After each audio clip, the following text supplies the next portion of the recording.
Alright, so I got the eyes completed. Here's the back of it.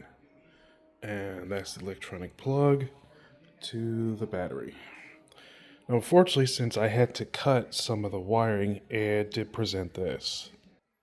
As I was saying, it presented a problem when I cut the wiring because now, no, looks really good. Now, problem is, if I want to turn it off, I can't do it. You can kind of see it's slightly straining. I don't know if you can see that. It's kind of slightly blinking. Then it slows itself down. When I click it the third time, it's supposed to stop, but it's not. So the only way I can stop it is by literally unplugging it. So like this, I have to take the plug that you see right here in the reflection. Can you see that? I have to, and then it stops. You'll see right there, because otherwise the light blinks every time, then it's off.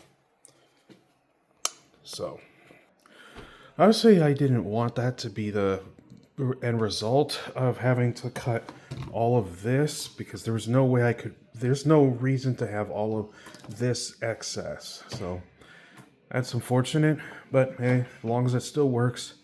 Now, of course, obviously, this is not going to be Optimus's eyes. This is just the outline before I actually create the independent eye openings.